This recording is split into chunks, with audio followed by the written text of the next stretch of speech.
தந்தை பெரியாரை பற்றி, அவர் வயசானவர், அவருக்கு மூளை கெட்டு போச்சு, அவரை மூட்டை முடிச்ச கட்டிட்டு போக சொல்லுங்க என்று பேசினார் அன்றைய பிரதமர் நேரு. அது அன்றைய அரசியல்.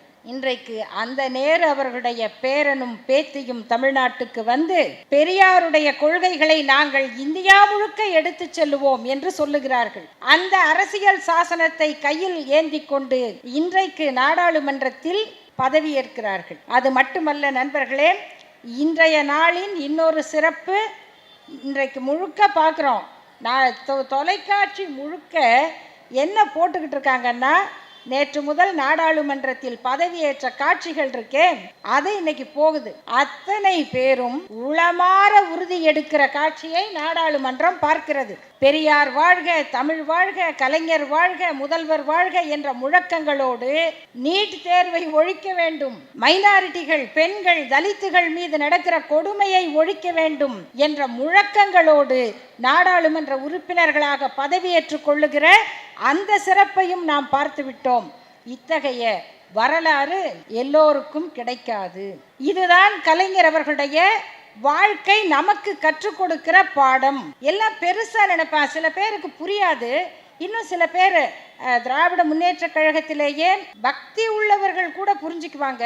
ஆனா பக்தர் மனசை காயப்படுத்தக்கூடாதுன்னு சில பேர் கவலைப்படுவாங்க. இந்த மனசு காயப்படுற, அவர் எங்க ஓட்டு போடாம போயிடுவாரோ, அப்படி இயற்கை தானே, தேர்தல் அரசியல்ல அவங்க அச்சப்படுவது இயற்கை.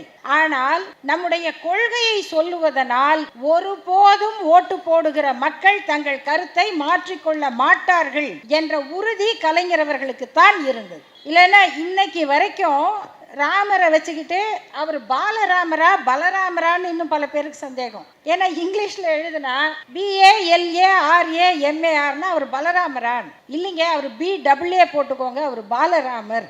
அவருக்கு வழி தெரியாது, பிரதமர் தான் கையை பிடிச்சி கூட்டிகிட்டு போய் அங்கே விட்டுருக்காரு. அவர் சின்ன வயசுல காணாமல் போன குழந்தை, அவரை இவர் கூட்டு போனாரு. அப்புறம் அவருக்கு ஏசி எல்லாம் போட்டாங்க, இதெல்லாம் பண்ணிக்கிட்டு இருக்காங்க. இன்னைக்கு வரைக்கும் அந்த மக்களை, எளிய மக்களை இந்த கடவுள் பெயரை சொல்லி ஏமாற்ற முடியும் என்று நம்புகிற அரசியல்வாதிகளை நம்ம பார்க்கிறோம். ஆனா இந்த தமிழ்நாட்டுக்கு என்ன திட்டம் வரணும் அப்படின்னா, சேது சமுத்திர திட்டம் வரணும். அந்த பாலத்தை நம்ம தகர்த்து, அங்க என்ன ஒரு மேடு இருக்கு, மணல் மேடு இருக்கு, அந்த இடத்த உயர்த்தி ஒரு துறைமுகத்தை உருவாக்கணும்னா அதற்கு கொண்டு இது ராமர் கட்டின பாலம் தான் அந்த கோடு அப்படின்னு காட்டிய பொழுது, ராமர் என்ன என்ஜினியரா அப்படின்னு கேட்டார். இந்த கேள்வியே வடநாட்டில் இருக்கவங்களுக்கு பெரிய அதிர்ச்சி. ஏன்னா அவங்களுக்கு இந்த மாதிரி கேள்வியெல்லாம் பழக்கம் இல்லை, வேற அச்சம் அதெல்லாம் வேண்டாங்க. முதல்ல என்னங்க இப்படி சொல்றாங்க, அது ஒரு நாகரீகமா, இதுதான் ஒரு அரசியல் முறையா, அந்த கேள்வி கூட இல்லை. அப்படி ரொம்ப அழகா சொல்றாங்களே, இந்த இடது கையால தூக்கி போடுறது, அப்படி போட்டவர் கலைஞர். அவருடைய முரசொலி ஏட்டை பத்தி எல்லாம் சொன்னாங்க. 1942 தொடங்கி 55 இருந்து கட்டுரை எழுதுகிறார். ஆனா அவர் அந்த கட்டுரையை முதல்ல எழுதும் போது நண்பனேன்னு தான் ஆரம்பிச்சார், நண்பனே அப்படின்னு. அப்புறம் கொஞ்ச நாள் கழிச்சு அதை உடன்பிறப்பேன்னு மாத்தினார். இதை பத்தி ஒரு பத்திரிகையாளர் கேட்கிறார், நீங்க ஏன் அப்படி மாத்தினீங்கன்னா, நண்பனேன்னு சொன்னா அது ஆணை மட்டும்தான் குறிக்கும், உடன்பிறப்பே என்று சொன்னால்தான் பெண்களையும் குறிக்கும். நம்ம சொற்கள்ல அரசியல், ஆணாதிக்க அரசியல்னு பேசுறதே 90க்கு அப்புறம் தான். சேர்மன், சேர்வுமன், சேர்பர்சன் இதெல்லாம் வர்றது 90, 2000க்கு அப்புறம் தான். இது 1960 ஆணுக்கும் பெண்ணுக்கும் பயன்படுகிற ஒரே சொல் வேணும், அது உடன்பிறப்பு என்கிற சொல் என்று சிந்தித்தார்னா, இதனுடைய பயன்களை நாம் இன்னும் எத்தனை தலைமுறைக்கு சொல்ல வேண்டும். கலைஞருக்கு பல பெயர்கள் உண்டு, அவராக சூட்டிக்கொண்ட சில புனைப்பெயர்கள் உண்டு, எதிரிகள் சூட்டிய சில பட்டப்பெயர்கள் உண்டு.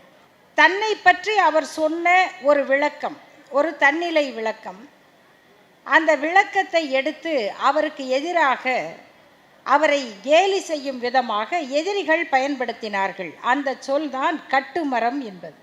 கலைஞர் ஒரு கட்டுமரம் என்கிற பெயரில் பல கட்டுரைகள் வெளியாவதற்கு அது காரணமானது. கலைஞர் என்ற கட்டுமரம் அது உருவாக்கிய ஒரு ஆற்றின் ஒரு கரையில் நின்று ஏங்கிக் கொண்டிருந்த மக்களை அந்த கரையில் இருக்கும் கல்வி சாலைக்கு சுயமரியாதை தோணியில் அழைத்து சென்ற கட்டு மரம் என்று வரலாறு உருவானது. கலைஞர் எனும் காட்டு மரம் நாம் ஏதோ பத்திரமாக ஒரு வீட்டின் வாசலுக்குள் வைத்து அன்பாக தண்ணீர் ஊற்றி வளர்த்து ஆசை ஆசையாக பராமரிக்கிற ஒரு வீட்டு செடியும் அல்லது தோட்டத்தில் வளர்ந்த மரமுமாக இல்லாமல் காட்டில் தோன்றி பனியில் இறுகி மழையில் நனைந்து கடும் வெயிலிலே கொதித்து கிடந்து சீசன்டு வுட் என்று ஆங்கிலத்திலே சொல்லுவார்களே, அப்படி காலத்தினால் பக்குவப்பட்ட காட்டு மரமாக அவர் வாழ்க்கை இருந்தது. அந்த காட்டு மரமாக இருக்கும் பொழுது அதில் எவ்வளவு கூர்தீட்டிய கோடாரியாக இருந்தாலும் பாய்வது கடினம். கோடாரிகளால் பாய முடியாது என்று சொன்னால் சின்ன முட்கள் எந்த மாத்திரத்தில் பொருந்தும். அப்படி முட்கள் நெருங்க முடியாத காட்டு மரமாக, மோதி பார்த்த முட்கள் உடைந்து விழுந்த காட்டு மரமாக வாழ்ந்த பெரும் தலைவர் கலைஞர் அவர்களுக்கு நூற்றாண்டு விழா. இந்த நூற்றாண்டு விழாவில் இன்றைக்கு நாம் நடத்துகிறோமே, இது இயல்பாக அவர்கள் பல நாட்கள் நடத்துகிறார்கள். இன்னும் சில பேர் எல்லாம் முதல்ல இருந்து பேசிக்கொண்டே இருக்கிறார்கள். இந்த நாள் மிக இயல்பாக அண்ணன் சுபவி அவர்கள் அவருடைய வாய்ப்புக்கு ஏற்ப உருவாக்கிய நாள். ஆனால் இன்னைக்கு எத்தனை சிறப்பு என அவர் எங்களை விட அதிகமாக அலைந்து கொண்டிருப்பவர். அவர் ஊரில் இருக்கிற காலம் இது, அதனால் இன்றைக்கு இந்த நிகழ்வு நடக்கிறது. ஆனால் இது தெரியாமல் நடந்தால் கூட இன்னைக்கு எவ்வளவு சிறப்பு பாருங்கள். இது இந்திரா காந்தி அம்மையார் எமர்ஜென்சி அறிவித்த நாள். அந்த எமர்ஜென்சி கால அனுபவங்களை கலைஞர் அவர்கள் நெஞ்சுக்கு நீதியிலே அப்படி எழுதியிருப்பார். வெளியில் போக முடியாது, எழுதியது பத்திரிகையில் வராது. நாம் அச்சடிக்கிற முரசொலி ஏட்டை, விடுதலை ஏட்டை சாஸ்திரி பவனுக்கு கொண்டு போகணும். நல்லா பேர் வச்சோம் பாருங்கள். சென்சார் ஆஃபீஸ் இருந்த இடத்துக்கு, சென்சார் ஆஃபீஸ் இருந்த ஆஃபீஸ் என்னன்னா சாஸ்திரி பவன். அந்த சாஸ்திரி பவனுக்கு விடுதலை பத்திரிகையை கம்போஸ் பண்ணி ப்ரூஃபுக்கு அச்சடித்து எடுத்துக்கொண்டு போக வேண்டும். அங்கே இருக்கிற சாஸ்திரிகள் அதை பார்த்து திருத்தி கொடுப்பார்கள். முரசொலி ஏட்டை எடுத்துக்கொண்டு போக வேண்டும், அங்கே இதெல்லாம் போடக்கூடாது என்று அடித்து அனுப்புவார்கள். விடுதலை பத்திரிகையில் தந்தை பெரியார் என்று போடக்கூடாது, தந்தைன்னு போடக்கூடாது. எது? விடுதலை பத்திரிகையில். முரசொலி ஏட்டில் பேரறிஞர் அண்ணான்னு போடக்கூடாது, கைது செய்யப்பட்டவர்கள்னு போடக்கூடாது, இவர்கள்லாம் கைது செய்யப்பட்டார்கள்னு பட்டியல் போடக்கூடாது. அது இராணுவ ரகசியம். ஆகவே முரசொலி ஏட்டில் எழுதுவதற்கு நாளை அண்ணா நினைவு நாள், அண்ணா நினைவு நாளில் கலந்து கொள்ள முடியாதவர்கள்னு ஒரு பட்டியல். ஆக கைது செய்யப்பட்டார்கள்னு போட வேண்டாம், கலந்து கொள்ள முடியாதவர்கள்னு பட்டியல். இலக்கியம் எழுதலாம். அந்த இலக்கியத்தில் கலைஞர் எழுதினார், தவளையின் நிழலில் பாம்பின் நிழலில் இளைப்பாறிய தவளை. பாம்பு எது, பாம்பின் நிழல் எது, இளைப்பாறிய தவளை எது என்பது அவருடைய உடன்பிறப்புகளுக்கு புரிந்துவிடும். ஜூன் 2ஆம் தேதி ஒரு போராட்டம் அறிவிக்கிறார், அண்ணா சிலைக்கு ஊர்வலமாக போவதென்று. எமர்ஜென்சி காலகட்டம், ஊர்வலமாக போக முடியாது. துண்டறிக்கைகள், எந்த அறிக்கை முரசொலி ஏட்டில் வரக்கூடாது என்று தடுத்தார்களோ அந்த அறிக்கையை துண்டறிக்கையாக வீட்டிலேயே அச்சடித்து, அப்போ பழைய ப்ரெஸ், இப்போ மாதிரி கம்ப்யூட்டர் கிடையாது, அப்படியே டக்கு டக்குன்னு டைப் பண்ணி அப்படியே அந்த கர்சரை இங்கே கொண்டு போப்பா, அதை எடிட் பண்ணு, அதை அங்கே கட் பண்ணி இங்கே கொண்டாந்து பேஸ்ட் பண்ணு, முடிஞ்சு போச்சு, அவ்வளோதான், பிரிண்டடு அப்படின்னு ஆவது அல்ல. அந்த கம்போசிட்டர் கையில் வைத்து கொண்டு அவர்கள் அச்சு கோக்கணும், அதை கம்போஸ் பண்ணதை எடுத்து ஒரு பிளாக் ஆக்கணும், அப்படி பிளாக் ஆக்கினதை ட்ரெடில் மெஷினில் வச்சு காலில் மிதித்து ஓட்டணும். இதை இப்படி தயாரிக்க வேண்டியதை அச்சடித்து பிளாக் செய்து கலைஞர் அவர்களுடைய வீட்டிலே வைத்து அவருடைய மகன்கள் தமிழரசனும் மற்றவர்களும் அச்சடிக்கிறாங்க. இரவு விடிய விடிய அச்சடித்த நோட்டீஸ்களை கையில் வைத்துக்கொண்டு கலைஞர் அவர்கள் காரில் புறப்படுகிறார். ப்ரொசஷனுக்கு பர்மிஷன் கிடையாது, ஊர்வலமாக போக முடியாதுன்னு சொல்கிறாங்க.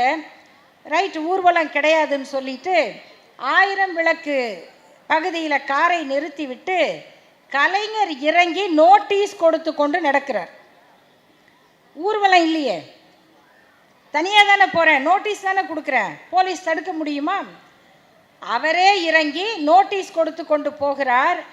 கலைஞர் இறங்கி தெருவில் நடந்தால் அப்புறம் அது தனிநபர் நடையா?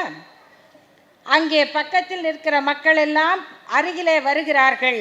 தானாக அது ஊர்வலமாகி அண்ணா சிலைக்கு போகிறது. எந்த ஊர்வலம் தடை செய்யப்பட்டதோ அந்த ஊர்வலம் தனிநபர் பயணமாக தொடங்கி மக்கள் ஊர்வலமாக முடிந்தது. அண்ணா சிலைக்கு அருகிலே உட்கார்ந்து கலைஞர் அறப்போராட்டம் நடத்துகிறார். காவல் துறையினர் கொஞ்ச நேரம் பார்த்துவிட்டு சரி நீங்கள் கலைந்து போங்கள் என்று சொல்லுகிறார்கள். கலைஞர் அவர்கள் எழுதுகிறார், இல்லை என்னை கைது செய்யுங்கள் என்கிறார். யாராவது கைது செய்யுங்கன்னு சொல்லுவாங்களா? கைது செய்யுங்கள். ஏன் கைது செய்ய வேண்டும்? அவர்கள் முடியாது, இல்லை வேண்டாம், பிரச்சனை ஆயிடும் என்று அனுப்புகிறார்கள். கலைஞர் அவர்கள் எழுதுகிறார், என்னை கைது செய்யாதது எனக்கு பெரிய ஏமாற்றமாக போய்விட்டது. ஏனென்றால் அடுத்த நாள் ஜூன் 3 என்னுடைய பிறந்த நாள்.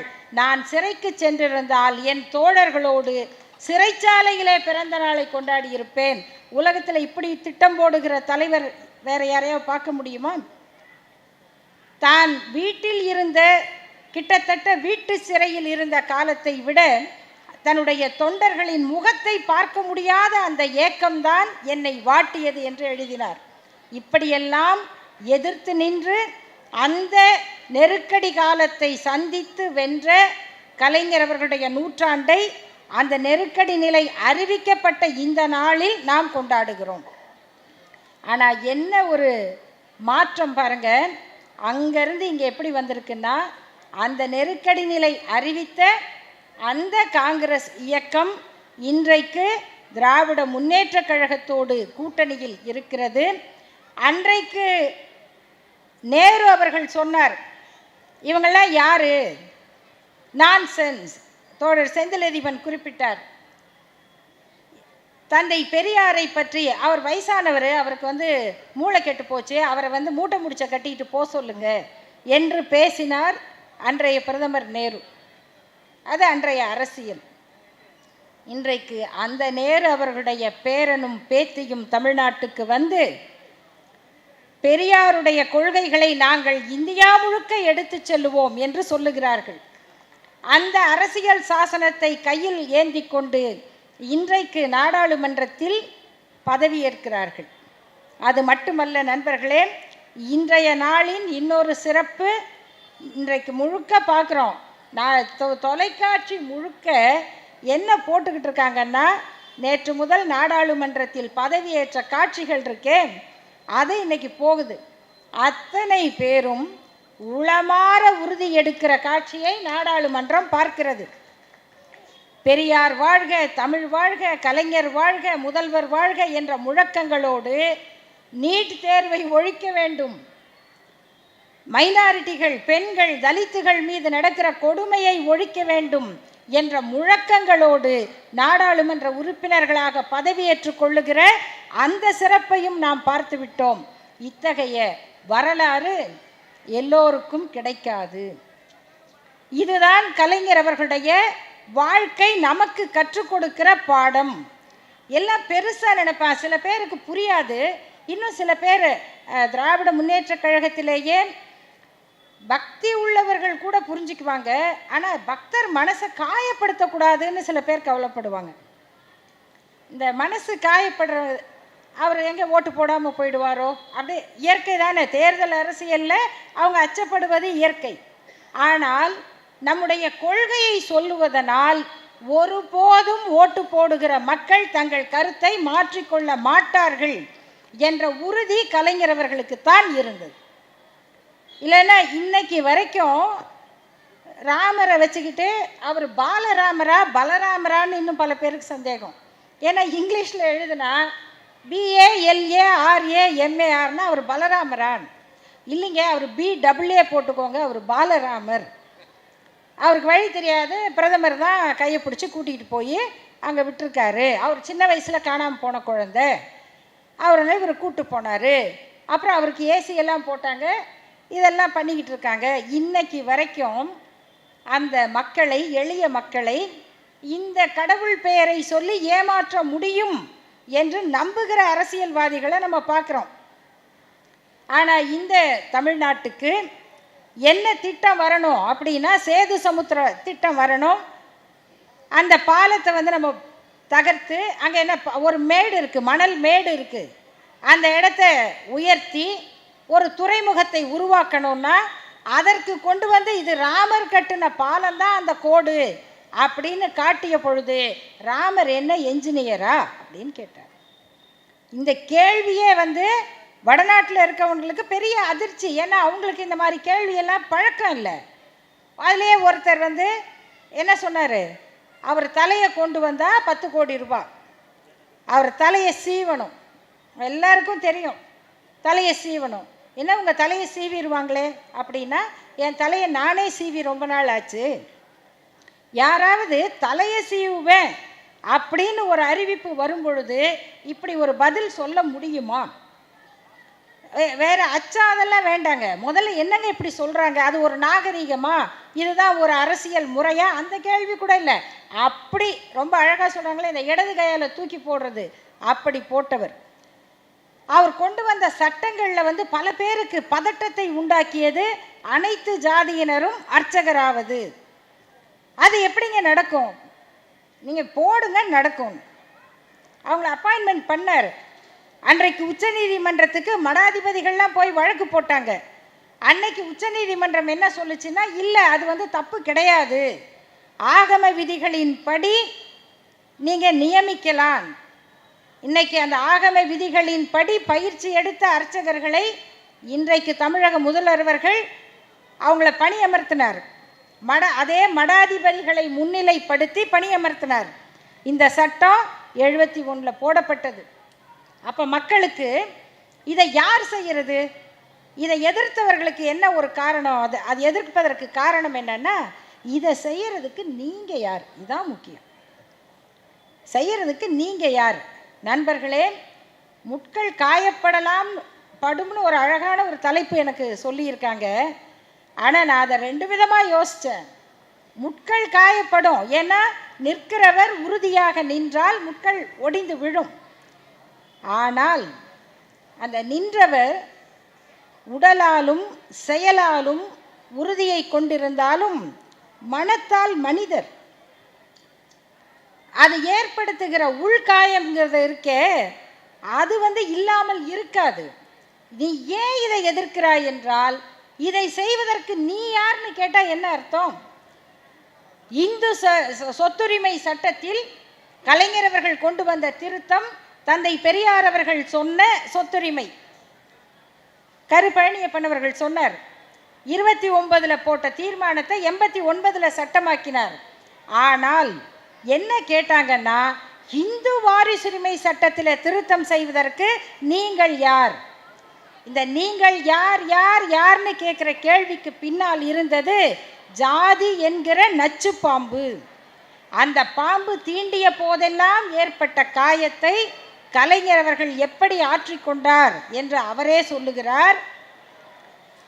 கீரியும் பாம்பும் சண்டை போடும், கீரி பாம்பை கொன்றுவிடும், ஆனால் அந்த பாம்பு கடித்ததால் பாய்ந்த நஞ்சு கீரியின் உடம்புல தங்கி இருக்கும். அந்த நஞ்சை எப்படி வெளியில் தள்ளுறதுன்னா, அதுக்கு தெரிந்த அந்த மூலிகையில் போய் புரண்டு புரண்டு புரண்டு அந்த விஷத்தை நீக்கும்.